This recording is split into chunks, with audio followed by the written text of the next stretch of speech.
and 3 to go. Let's have our third question. It's from Inaya Shanane, please.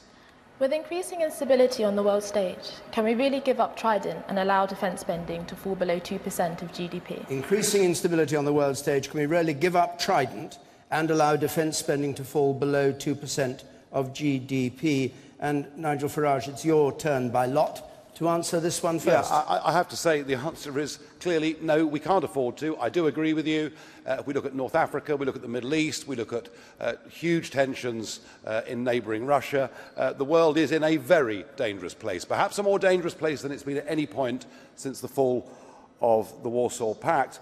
It is astonishing that we saw the last government run down defence spending. Nobody thought that a Conservative Prime Minister would run the British Army down to the size of 82,000, and they still won't commit to 2%. In fact, from what I can see, almost nobody is prepared to commit to 2%. I think we should commit to 2%. I think we need to go back to 2010 Manning levels, and Trident, expensive though it is, I'm afraid, is a necessary thing to have in the modern world. I would also like to see us spend just a little bit more money looking after our ex-servicemen and women who've come home from repeated conflicts and not been looked after properly. Okay.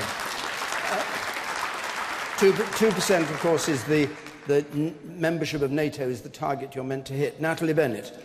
Well, I think we are in a dangerously unstable world, but Trident nuclear weapons don't make me feel any safer.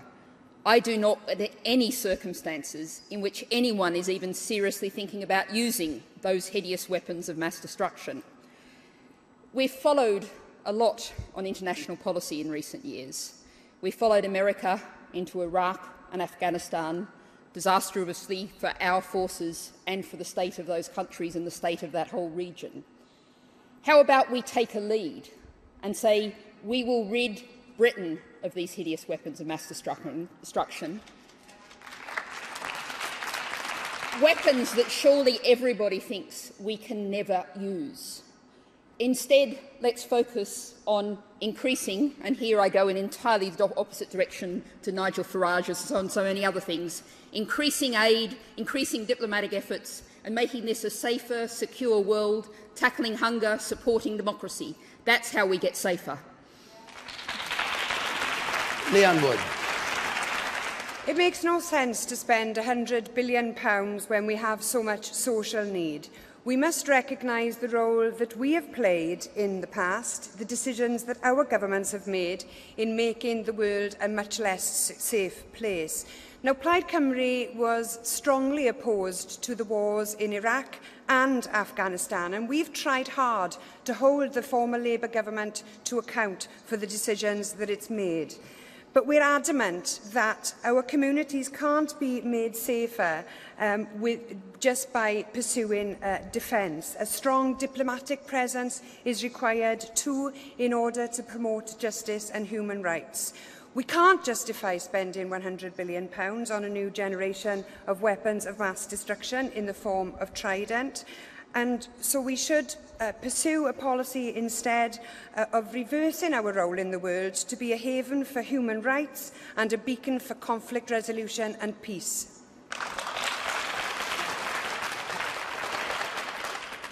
Nicola Sturgeon. Well, national security is of paramount importance. It's one of the most important responsibilities of any politician and any government. But I think we need to make sure that the country is defended appropriately. We've seen savage cuts to conventional defence forces in recent years, a 30% drop in MOD employment at the same time as our forces have been fighting on the front line in Iraq and Afghanistan. Britain is an island nation and yet doesn't have a single maritime patrol aircraft. And at the same time, Westminster parties plan to spend £100 billion on new nuclear weapons. I think those priorities are plain wrong. To those who say we need Trident to make us safe, there are 190 or so out of the 200 countries in the world that don't have nuclear weapons. So I think it's time to invest in strong conventional forces, not in nuclear weapons. And if it comes to a choice of how I choose childcare, health and education over new Trident weapons any day of the week. All right. Ed Miliband. Well, the first duty of any Prime Minister is to keep our country safe. And that's why I'm going to keep our independent nuclear deterrent. And let me explain why. I think we live in an uncertain and unstable world. We only need to look at the actions of Russia in regard to Ukraine over the last year or so to know that we can't predict the threats we face 10, 20, 30, 40 years ahead. That's why I think it's right we keep our nuclear deterrent. But there's so much more we need to do to keep our country safe. Look, we need to work with our allies in the European Union, in my view. We need to work with the United States, but I think we need to work not for our allies. And I think it's very, very important that we learn the lessons of the 2003 Iraq War, because Britain's national interest will often coincide with America's national interest, but not always. And you need a Prime Minister who's willing to say no when it's appropriate, and that's what I'll do. Thank you very much. Well, those are the opening statements. Now, Nigel Farage, do you find yourself in a measure of agreement with Ed Miliband on this, Trident and the 2% of GDP spending? I do. All that slightly worried me was that Ed thought that perhaps we should be using the EU for defence. Now, it's absolutely clear. Jean-Claude Juncker, President of the European Commission, has said they are building a European army. And we've got a bit of a choice to make here. You know, we've been with NATO, we've been with that group of countries since the late 1940s. The EU clearly is now in a position to attempt to usurp it. And I just wonder, Ed, would you sign us up to a European army? Because that is where EU defence is going. And I think it's important, I think it's important that we do not. Well, but are we going to have a choice on this? No, I think it's no is the answer. So are you saying? So are you saying that if 27 countries push ahead and form a European army, that you, as Prime Minister, will keep us out of it? Yeah, there's not going to be a European army. But look, let me explain. Well, but there is going to be a European army. No, there isn't. Let me explain. Hang on. Hang on, Ed. Last year, I was on with Nick Clegg. He said my talk of a European army was a dangerous fantasy. We now have the bosses of the European Union, including the French President, saying they want to build a European army. You can shake your head all you like, but actually this is happening. And if it did come to a European army, would that be enough for you to give people a referendum? I'm not going to have a European army, but let me explain. I think I've said that a number of times. Look, let me explain the point about Europe, because Nigel raises it. Think about the problems that we have in the world. Think about the issue of Russia, where we need sanctions to remain in place and, if necessary, to be stepped up. It's Europe and America working together. Think about the battle against ISIS. Look, ISIS is a disgusting, evil organisation, and we must give them no quarter and defeat them at home and abroad. But we've got to do it by cooperating across borders. And this is this fundamental point for us as a country. We can't, we've got to learn the lessons of the past. We can't have Britain thinking it can solve the problems of the world on its own with the United States. That is the lesson of the 2003 Iraq War. But at the same time, we can't withdraw from the world, because otherwise those problems will visit us here at home. Do you really think the problems caused by ISIS can be resolved with nuclear weapons? No. I mean, if you were Prime Minister, no. Would you press the button if no. you had an opportunity? No, it's not about ISIS. But look, let me just say, Leanne, because I think it is an important point. We are currently taking military action against ISIS. Right? I'm going to continue that as Prime Minister. And I think it's right that we continue that as Prime Minister. But you because no, I'm not. No, of course not. The question was about Trident. But you raised the issue of ISIS, or rather, I raised it, and then you talked about it. It is really important, this, because look, we have a battle going on against this organisation that wants to create an Islamic State across Iraq and across Syria, and it is right that we use military action against them, part of a coalition. And this is the point about the Iraq War. You see, in 2013, David Cameron came to me and Nick Clegg, and they said that they wanted to bomb Syria.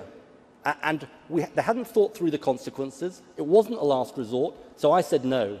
And as a result, the British Parliament said no, and then President Obama decided not to go ahead with that action. So it's right to be judicious about these things. Military action, a last resort, but in the case of ISIS, I'll continue it. All right. Nicola Sturgeon, can I come to you? Am I right the SNP used to be rather wary about NATO, and you now believe that we should be in NATO? Is that right? If Scotland was an independent country, we believe we should be a member of NATO. Sorry, can you say it again? If Scotland had become an independent country, we didn't vote for that last year, our policy was that Scotland would have been a member of NATO. 25 of the 28 member states of NATO don't have nuclear weapons. Can I say, Ed and I don't agree on Trident, although I think some of his members agree with me on Trident. But can I say, I thought the Tory attack on Ed last week was absolutely disgraceful. This is a Tory government that sent P45s to soldiers while they were serving on the front line. But this is an issue about priority. You know, Ed's right when he says we live in a dangerous world, and Leanne's absolutely right to say that Trident will not defend us against ISIS. I take the view that the world we live in is not made safer by us renewing our nuclear weapons. If we want other countries to give up their nuclear weapons, surely we should lead by example. We should then make sure we've got strong conventional defences so that we can protect ourselves in a dangerous world, and we should make sure we're investing the £100 billion in things that build a better future for our children. Natalie Bennett, I take it what you've just heard is not music to the Green Party's ears. Well, no, we support the current planned levels of spending on our military over the term of the next Parliament to 2020. There are important roles for our military in self-defence and an important role in UN peacekeeping. Instead of being the world's policeman with America, as we have been over recent decades, we should be taking our part in terms of UN peacekeeping around the world. But I particularly want to focus on the point about ISIS and that region, because what's really important is regional countries are feeding ISIS. Money is coming through them, through countries in the region. What we need are strong diplomatic efforts to put pressure on that region, and we also need to stop pumping our own arms into that region, particularly like countries like Saudi Arabia, which are huge human rights abusers, hugely fuelling conflict in the region. That needs to stop. Right.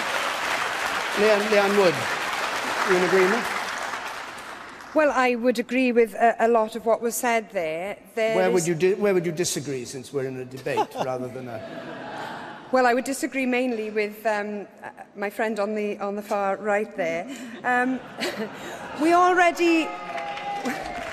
already spend 6% of our budget on defence. I think that that proportion can be spent more wisely. I don't see the sense in spending £100 billion on renewing the Trident, replacing the Trident nuclear missile system. But I do think that there is a strong argument for making sure that the troops that we do have serving abroad are properly equipped and that they are looked after when they come home, because far too many of them end up on the streets as homeless or in prison as a result of not having proper aftercare. And Plaid Cymru has worked very hard in ensuring a strong deal for veterans through the work of my colleague Elfyn Llwyd in Westminster. And you'd back the 2% of GDP? No, we think that's an arbitrary sum. NATO fixed, NATO decision. Yes, and even the Prime Minister has said that he's not prepared to commit to that level of expenditure.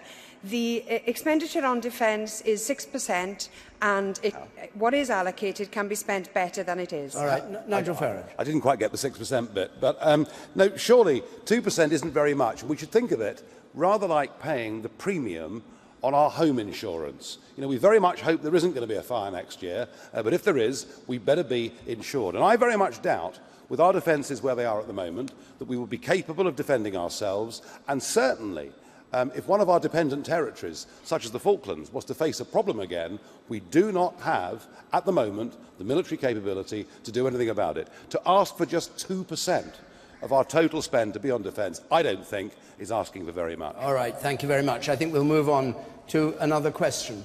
And this one comes from Leon Matthew, please.